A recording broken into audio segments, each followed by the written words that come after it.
سورہ الشورى پارہ نمبر 25 آیہ کریمہ نمبر 45 اور 46۔ نحمدہ ونصلی ونسلم علی رسولہ الکریم، اما بعد فاعوذ باللہ من الشیطان الرجیم، بسم اللہ الرحمن الرحیم۔ وتراہم یعرضون علیہا خاشعین من الذل ینظرون من طرف خفی۔ وقال الذین آمنوا ان الخاسرین الذین خسروا انفسهم واہلیہم یوم القیامہ الا ان الظالمین فی عذاب مقیم۔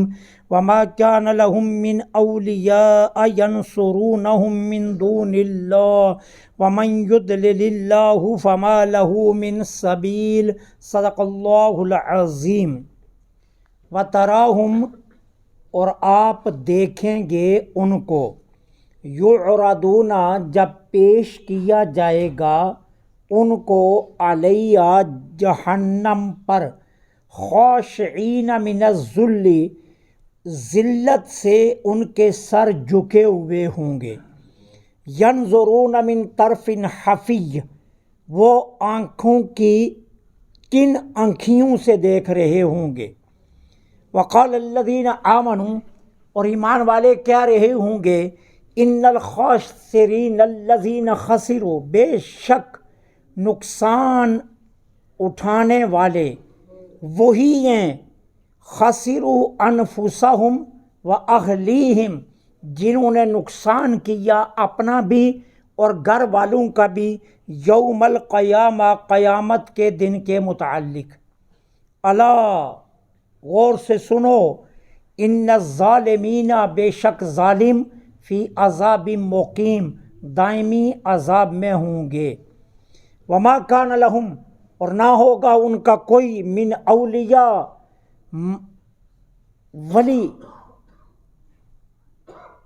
مددگار، ینصرونہم، جو ان کی مدد کرے، من دون اللہ، اللہ کے سوا۔ ومن یضلل اللہ، اور جس کو اللہ گمراہ کر دے، فما لہ من سبیل، اس کے لیے پھر کوئی اور راستہ نہیں ہے۔ یہاں اللہ تعالی عز و جل ظالموں کی قیامت کے دن جو کیفیت بنے گی اس کو بیان فرما رہے ہیں۔ اچھا، ایسے عنوان کی آیات جب بھی آتی ہیں، میں آپ کی خدمت میں ایک بات عرض کرتا ہوں، کسی کو تھپڑ مارنا یہی ظلم نہیں ہے۔ ظلم کی دو قسمیں ہیں، ایک ظلم کسی پر کرنا ہے اور ایک ظلم ہے جو انسان اپنے جسم پر خود کرتا ہے۔ اور انسان کہتا ہے جی میں تو اپنے جسم پر ظلم نہیں کر سکتا، لیکن انسان اپنے آپ پر ظلم کرتا ہے۔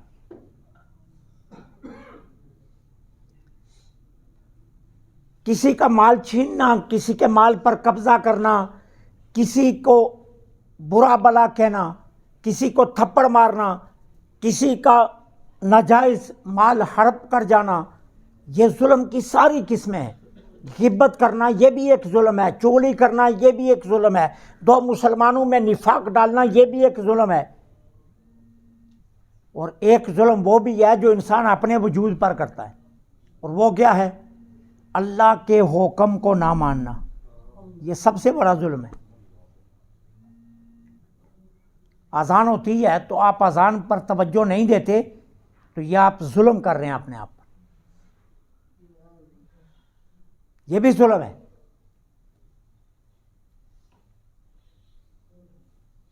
دنیا کمانے کے پیچھے دوڑتے رہنا اور آخرت کی فکر نہ کرنا، یہ سب سے بڑا ظلم ہے۔ اپنے جسم کو اللہ کے عذاب دوزخ سے نہ محفوظ کر سکنا، یہ بھی بڑا ظلم ہے۔ یہ ساری ظلم کی قسمیں۔ اب اللہ تعالیٰ کیا فرما رہے ہیں؟ تراہم، آپ دیکھیں گے کہ ظالم لوگوں کو جب جہنم پر پیش کیا جائے گا وہ کن آنکھیوں سے دیکھ رہے ہوں گے۔ کن آنکھیاں کس کو کہتے ہیں؟ دو طرح کا دیکھنا ہوتا ہے، ایک وہ چیز جو آپ کو بہت پسند ہے، آپ اس کو ٹک ٹکی لگا کر دیکھتے، ٹھیک ہے، اور اگر سامنے منظر ہو وحشتناک، منظر ہو دہشتناک، منظر ہو خوفناک، اور آپ کو مجبور کیا جائے اس کو دیکھنے کے لیے، تو آپ کیا کریں گے؟ آنکھ اٹھا کر دیکھیں گے، پھر نیچے، آنکھ اٹھا کر دیکھیں گے، فوراً نیچے۔ اس کو کہتے ہیں کن آنکھیوں سے دیکھنا۔ قیامت کے دن ظالم جب جہنم کی ہولناکی کو دیکھیں گے، دہشت کو دیکھیں گے، جہنم کی خوفناک مناظر کو دیکھیں گے، تو وہ آنکھ بچا بچا کر دیکھنے کی کوشش کریں گے۔ اور اللہ فرماتا ہے کیسے پیش کیا جائے گا؟ خاشعین من الذل، ذلت سے ان کے سر جھکے ہوئے ہوں گے۔ ایک ہوتا ہے عزت سے سر جھکنا، یہ فخر کی بات ہے، ایک ہوتا ہے ذلت سے سر جھکنا، یہ جو ہے یہ تباہی ہے۔ ایک انسان اللہ تعالیٰ اس پر انعام کرتا ہے تو وہ اپنا سر جھکا لیتا ہے کہ اللہ نے مجھ پر انعام کیا، اور ایک وہ ہوتا ہے جس نے گناہ کیا اور پھر گناہ پر پکڑا گیا اور شرمندگی سے سر جھکائے بیٹھا ہے، تو وہ کافر جب جہنم پر پیش کیا جائے گا ظالموں کو، تو ان کے سر جھکے ہوں گے ذلت سے۔ قال الذین آمنوا، انہیں دیکھ کر ایمان والے کیا کہیں گے؟ ان الخاسرین الذین خسروا انفسهم واہلیہم یوم القیامہ، سب سے بڑا نقصان کیا ہے؟ اپنا بھی اور اپنے گھر والوں کا قیامت کا نقصان کرنا۔ دکان لوٹ جائے نا، کوئی نقصان نہیں ہے، گھر بار سیلاب میں بہہ جائے، یہ کوئی نقصان نہیں ہے، آپ کا سارا سرمایہ چور لے جائیں، یہ کوئی نقصان نہیں ہے، لیکن اصل نقصان کیا ہوگا؟ اگر قیامت کے دن آپ نہ بچ سکے، یہ سب سے بڑا نقصان۔ جس نے اپنے آپ کو، اپنے گھر والوں کو قیامت کے دن سے، اس کی ہولناکیوں سے جس نے اپنے آپ کو اور اپنے گھر والوں کو نہ بچایا، وہ سب سے بڑا نقصان والا وہ ہوگا۔ لوگ سمجھتے ہیں پتہ نہیں یہاں اگر پیسہ نہ ملے تو بڑا نقصان ہے، یہاں اگر ٹھاٹ پاٹ کی زندگی نہ ملے تو بڑا نقصان ہے، یہ کوئی نقصان نہیں ہے، ٹھیک ہے نا؟ اگر یہ نقصان ہوتے تو صحابہ کرام کے پاس تو پورے لباس بھی نہیں تھے۔ علی المرتضیٰ جو کرتا پہنتے تھے اس پر 16 پیبند لگے ہوتے تھے،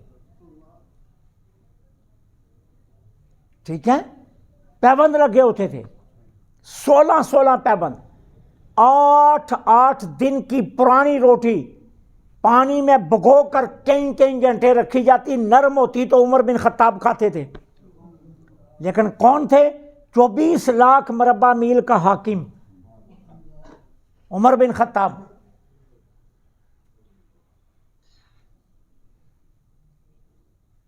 ایک پورا کرتا سلانا تھا ایک رنگ کا، تو ایک چادر اپنی ڈالی، ایک بیٹے سے مانگی، اور 2 چادریں ملا کر اپنا لباس بنایا۔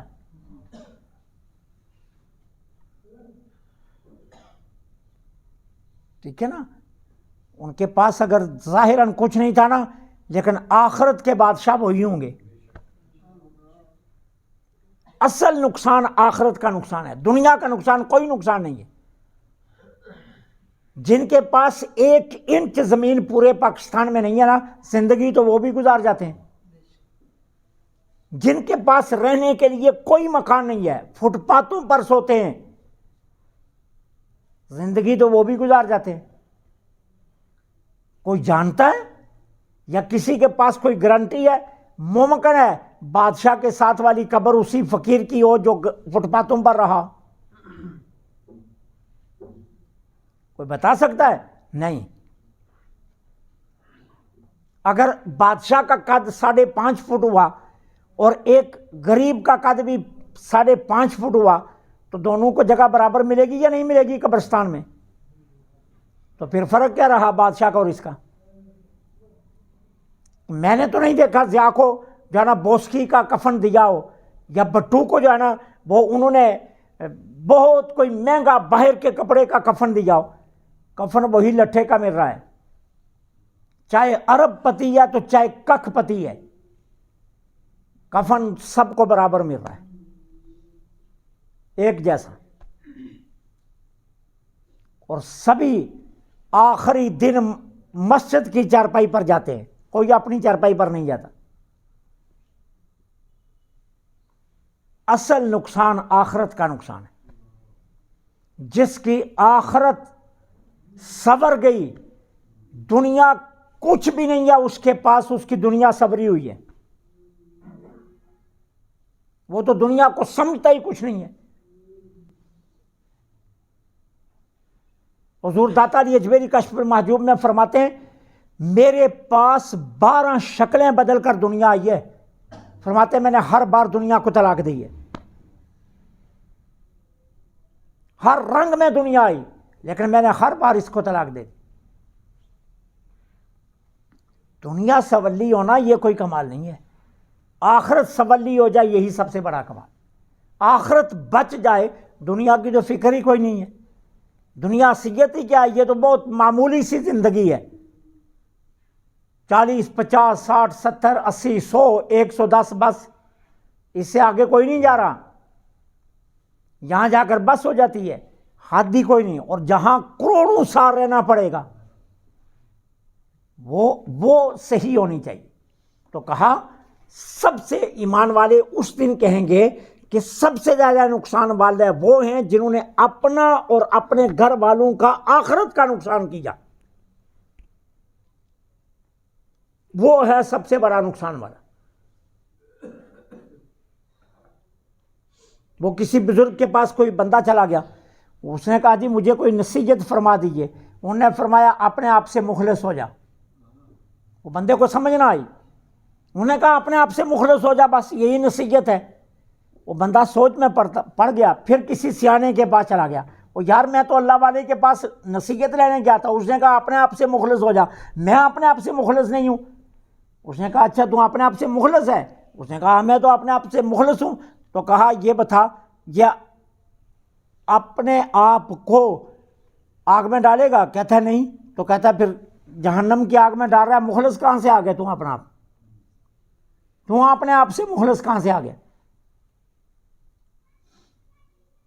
پیٹ میں حرام بھر رہا ہے، تو اپنے آپ سے مخلص کہاں سے آ گیا؟ زبان سے جھوٹ بول رہا ہے، تو اپنے آپ سے مخلص کہاں سے آ گیا؟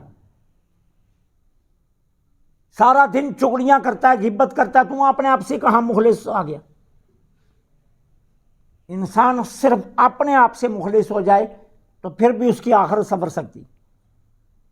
تو اس دن کہیں گے کہ اس نے نقصان کیا جس نے اپنی آخرت کا نقصان کیا یا اپنے گھر والوں کا۔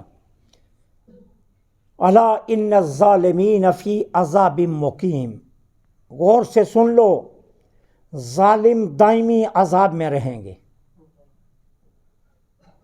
ظالم جو ہیں یہ دائمی عذاب میں رہیں گے۔ اور میں نے آپ کو بتا دیا ظلم کسی پر کیا جائے یا اپنی ذات پر کیا جائے، بات ایک ہی ہے۔ وما کان لہم من اولیاء، ان کا کوئی مددگار نہیں ہوگا، ینصرونہم جو ان کی مدد کرے، من دون اللہ، اللہ کے سوا، اللہ کے سوا کوئی اور مددگار نہیں ہوگا کہ جو مدد کر سکے۔ کیوں؟ کافر بتوں کو اس لیے پوچھتے تھے، ان کا خیال تھا کہ یہ قیامت کے دن ہمارے سفارشی بنیں گے، ہمیں بچا لیں گے۔ اور آج تھوڑا تھوڑا عقیدہ ہمارے اندر بھی یہ آ گیا ہے، کیا ہے؟ نماز نہیں پڑھنی، زکوٰۃ نہیں دینی، سچ نہیں بولنا، ملاوٹ سے باز نہیں آنا، اور سال کے بعد محفل میلاد کروا دینی، حضور بخشوا لیں گے۔ میں نے پہلے بھی آپ کی خدمت میں عرض کیا، جس صحابی نے بھی میرے آقا کی بارگاہ میں عرض کیا نا حضور میری آخرت، فرمایا سجدوں کے ذریعے میری مدد کر، میں تیرا سفارش کروں گا۔ پلڑے میں ڈال تو صحیح نہ کچھ، نماز تو نہ پڑھے اور تو کہے جی بس میں نے حضور کی میلاد کروا دیا اس سے میں بخشا جاؤں گا، نہیں نہیں، یہ سب اپنے آپ کو دھوکہ دینے والی بات ہے۔ حضور سے محبت کا تقاضا یہ ہے کہ حضور کی سیرت کو اپنایا جائے. میرے آقا کی آنکھوں کی ٹھنڈک نماز میں ہو اور تو نماز کے نزدیک میں نہ جائے. میرے آقا کو حلال کے لقمے سب سے زیادہ پسند ہوں، تو حلال کے قریب بھی نہ جائے. میرے آقا فرائض کو ترجیح دیں، تو فرائض کے نزدیک بھی نہ جائے اور پھر کہے میں 2 نعتیں سنا کر بخشا جاؤں گا. ایسا نہیں بخشش ہوگی. یہ اپنے آپ کو دھوکہ دینے والی بات ہے. کوئی مددگار نہیں ہوگا اللہ کے سوا جس کی کوئی مدد کرے. ہاں، مدد کب ہوگی؟ جب آپ حضور کے اسوہ حسنہ پر عمل کرنے والے ہوں. مجھ سے، آپ سے، علماء سے سب سے زیادہ دین صحابہ سمجھتے تھے. صحابہ نے نماز سے کتنا پیار کیا آپ جانتے ہیں. صحابہ نے کتنے زخم کھائے، جنگیں لڑی، مزدوریاں کر کے حلال کھایا. صحابہ نے زبانوں پر تالے لگا کر رکھے سچ کے کہ سچ بولنا ہے. صحابہ نے اپنی ذاتوں کو ہر اس عمل سے بچایا جس سے حضور ناراض ہو سکتے تھے. کیوں؟ وہ مجھ سے اور آپ کی طرح محبت نہیں کرتے تھے حضور سے. کیا صحابہ کا عشق کم سے کم تھا؟ ابو بکر سے بڑا عاشق کون ہو سکتا ہے؟ لیکن ابو بکر سے بڑا عاشق بھی کوئی نہیں، ابو بکر سے بڑا عامل بھی کوئی نہیں ہے. نماز پڑھتے تھے تو حدیث میں آتا ہے ایسے لگتا تھا جیسے کوئی خشک درخت کھڑا ہو، حرکت تک جسم میں ختم ہو جاتی تھی. اور قرآن پڑھتے تھے تو اتنا روتے تھے کہ محلے کے بچے اکٹھے ہو جاتے تھے. اور شب بیداری کرتے تھے تو رب سے اتنا ڈرتے تھے. ام المومنین عائشہ صدیقہ فرماتی اندر سے اتنا کرتے تھے کہ ایسے لگتا تھا جیسے اندر جو ہے نا کباب کی بٹھی لگی ہوئی ہے جس سے کباب بننے کی بو آ رہی ہے. اندر سے اتنا اللہ سے ڈرتے تھے. ہم کیا کر رہے ہیں؟ ہم کہاں کریں؟ صحابہ عاشق نہیں تھے لیکن انہوں نے عملی زندگی پر توجہ دی.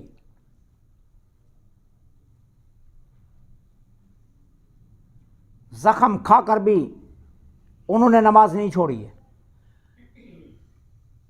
72 زخم تلوار کے لگے ہوں، 120 زخم نیزے کے لگے ہوں اور حسین اذان سن لے تو سجدے میں چلا جائے. کیا حسین عاشق نہیں تھے اپنے نانا کے؟ حسین کو دین ہماری طرح سمجھ آتا تھا یا ہمیں یا ان کو زیادہ سمجھ آتا تھا؟ دین کو وہ ہم سے زیادہ سمجھتے تھے.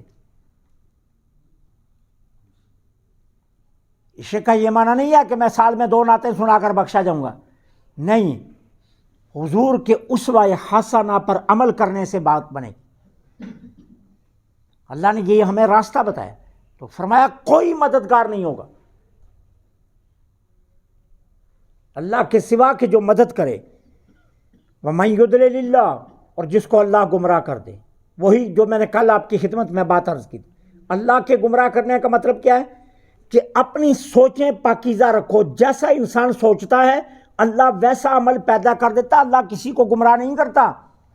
اللہ تو چاہتا ہے ساری دنیا ہدایت پر رہے، لیکن گمراہ ہم ہوتے ہیں. کہاں سے؟ اپنی سوچوں سے. اس لیے میرے نبی نے فرمایا ہر وقت پاکیزہ سوچو، مت برا سوچو. کیوں؟ اگر برا سوچو گے تو عمل برا آئے گا. اپنی سوچوں کو پاکیزہ رکھو، ہر لمحے پاکیزہ رکھو. جہاں کہیں سوچ بھٹکنے لگے وہیں اپنے آپ کو ہدایت پر لانے کے لیے لا حول ولا قوت الا باللہ العلی العظیم پڑھ لیا کرو. کسی خاتون پر نظر پڑی، آپ کی نظر جمنے لگی، فوراً توبہ کر کے کہو یہ چیز ہی کیا ہے، میرا رب کتنا سونا ہوگا جس نے اسے بنایا، اور اپنی توجہ فوراً اپنے رب کی طرف موڑ لو.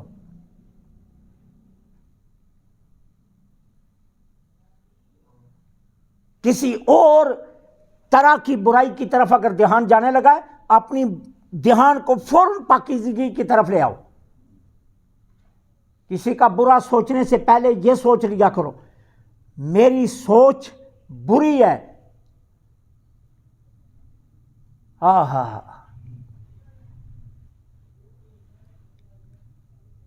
حضرت ابو موسیٰ طیفوری رحمۃ اللہ علیہ 70 سال اللہ کی عبادت کی ہے، آنکھ جھپکنے کی دیر میں بھی اللہ کی نافرمانی نہیں کی، 70 برس،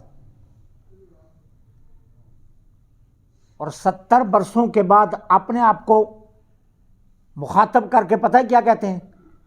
کہتے ہیں ابو موسیٰ تو فیری، تو کہیں کیا کمال کیا ہے، ابھی تو تجھے عجز آیا ہی نہیں ہے، عجز کرنا سیکھ لے تو پھر تیرے پلڑے میں کچھ پڑے گا۔